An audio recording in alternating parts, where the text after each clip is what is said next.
People around the world open up their wallets this Valentine's Day. Many are searching for that special someone.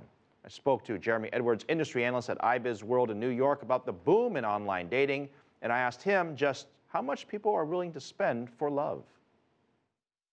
Well, Valentine's Day is big business in America.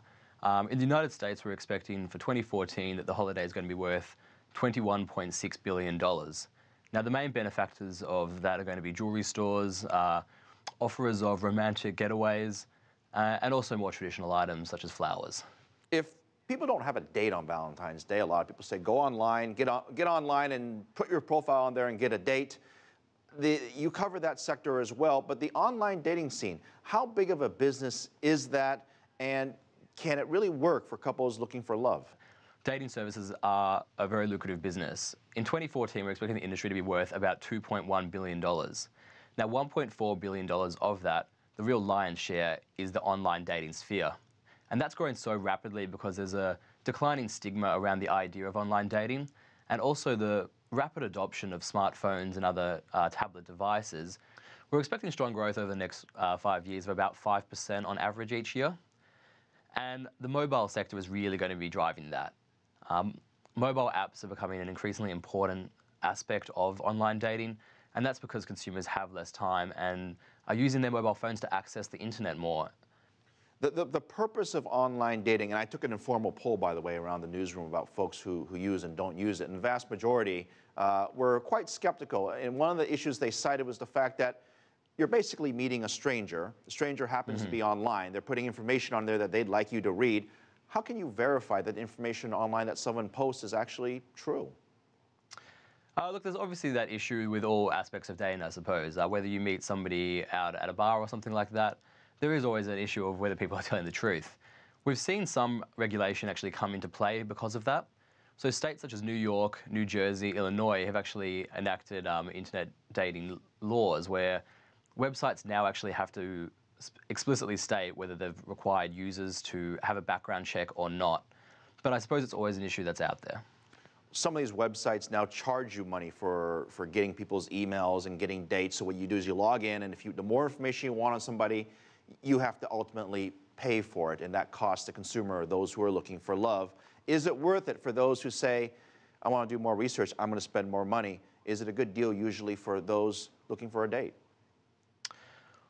Well, this type of business model is becoming increasingly common, and it's sort of colloquially known as a freemium model. The idea being that you have access to an app or a service for free. However, if you want increased functionality, you will have to pay for that. Now, this allows businesses to attract new users and let them have a sample of what they're going to be getting, and then charge them for the additional functionality. Valentine's Day, they were expecting fairly robust revenues right before this snowstorm that hit the East Coast. That impacted over 100 million folks that are living there. What impact might the weather have on Valentine's Day business?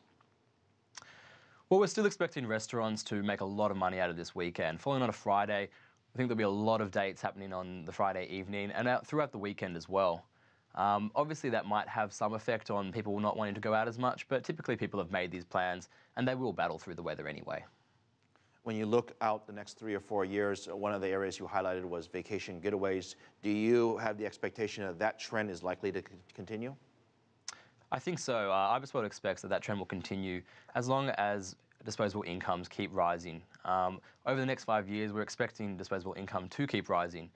And as a result, people are going to spend more on getaways and trips and, more expensive vacations that they might have put off while the recession was in effect. Give us a sample of what the perfect date looks like that people spend money on. How much do they spend on these getaways, and what are the top 2 or 3 destinations around the world they usually go to for, I guess, the weekend? Sure, I can't comment on the specific locations that they go to, but I can tell you that the average American will spend about $135 on Valentine's Day this year. But and a lot of those, obviously they have to spend more than that if they're going to stay in a hotel and go somewhere physically, right? Exactly. So we're looking at the average here. So while some Americans might opt for more expensive items such as jewelry or romantic getaways, other couples will actually just, go to a restaurant, or it'll be the delivery of flowers and something a bit more simple. There's your ideas. Jeremy Edwards, thank you, of IBISWorld in New York. Before